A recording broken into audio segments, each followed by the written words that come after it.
Yo, is it just me, or has the AAA gaming industry recently become a cesspool of live service slop and underbaked malware filled with predatory cash grabbing practices? Maybe I'm exaggerating slightly, but I feel like the AAA gaming industry has really hit the bed in the past couple of years in comparison with, and I hate to sound like an old head when I say this, but the good old days. When you could feel the passion from the devs exuding through the game when you first bought it. When you couldn't wait until you got back home from school or work to play the new hype AAA game. When you could grind to earn every single cosmetic in the game for free. Now we have this!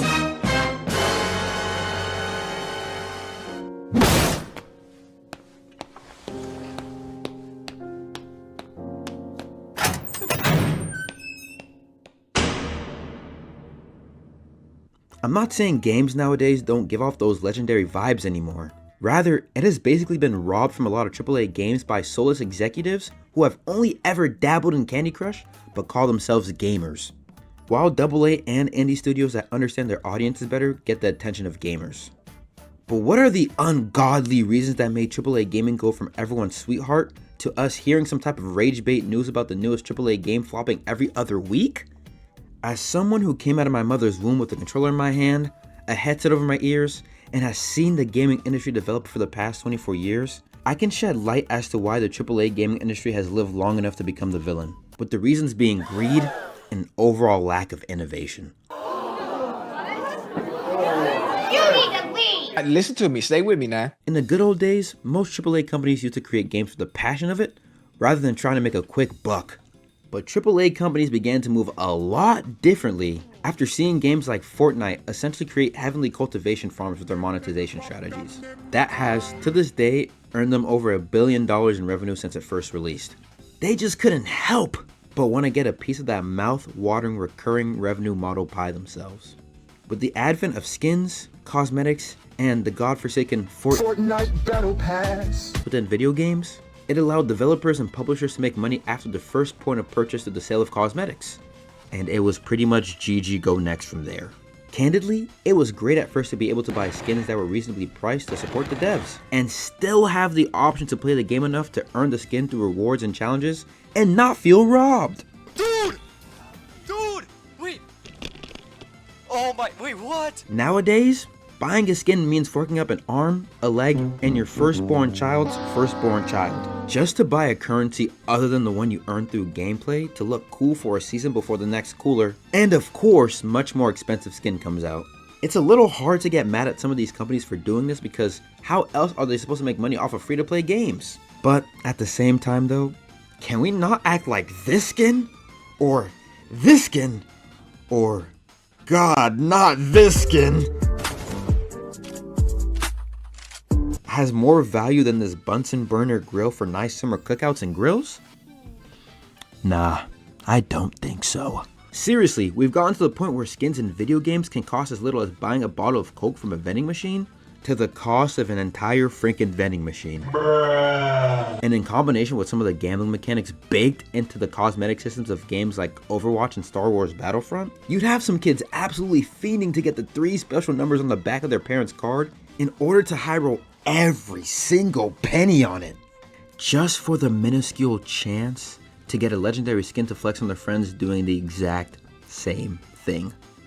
This actually got so bad that countries like the Netherlands and Belgium have essentially banned loot boxes from being in games that are sold within their countries. Now imagine creating a monetization system so predatory in nature that countries that normally don't give a singular about gaming decide to stand up and do something about it. Them boys over at Activision Blizzard were cooking with the wrong type of gas when they created the loot box system in Overwatch. What really astounds me about the greed in the gaming industry isn't just that AAA companies try to suck your time and every single penny left in your wallet, but that they're actively gatekeeping innovative gameplay formulas and mechanics from being implemented by other developers. With Nintendo suing Palworld over the mechanic of throwing a ball in 3D space to capture a monster, or Warner Bros. With the Shadow of Mordor series by patenting the Nemesis system, which by the way is one of the coolest gameplay systems ever. Abandon your master and serve me!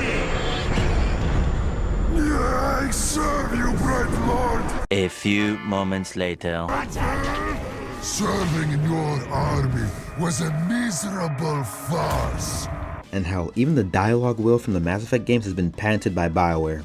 We're currently seeing AAA companies choose to patent mechanics that would otherwise make other games better, to stop competition that could potentially do what they do better and make money on it that they aren't making. And that, to these AAA companies, is a cardinal sin, where the only punishment is banishment to the Shadow Realm. The worst part is that the greed in the market is only getting worse, with AAA companies hopping on this trend train and seemingly forgetting about what made them successful in the first place: the gamers. And it seems like that train to become the next GTA, Fortnite, or Overwatch already sailed when those games were shipped, which leads to the second reason why AAA gaming has lived long enough to become the villain. Concord.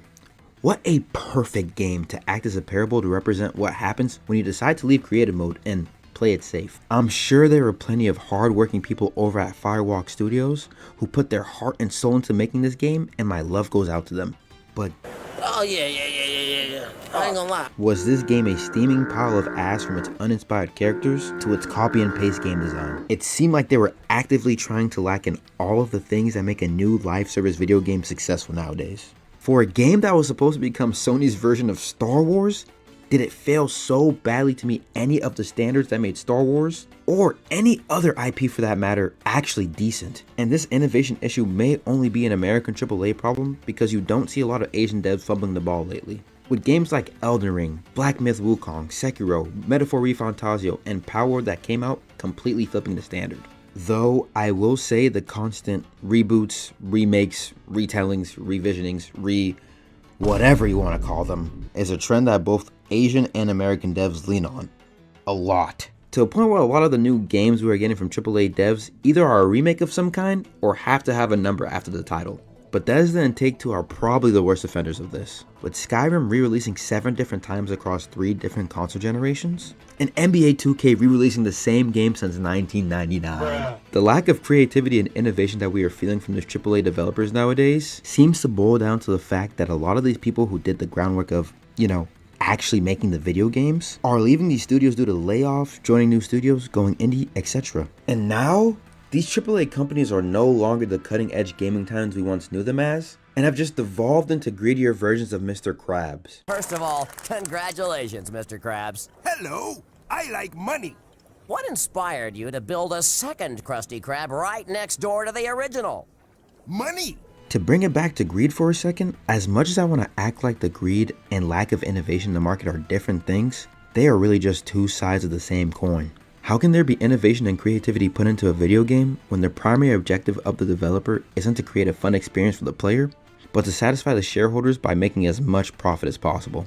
As much as AAA gaming has essentially become the dark side of games, there is also a light on the other side, with AAA developers slowly realizing how to appeal to players once again and make good video games. We are constantly being reminded of the good in the AAA space, with games coming out like Marvel Rivals, Space Marine 2, Wukong, and games on the horizon like GTA 6. But there's still great AA and indie games out there that are well worth our attention, so we should not give up hope, despite how pessimistic the title of this video sounds. If you made it to the end, thanks for watching the video. Be sure to like and subscribe and comment down below.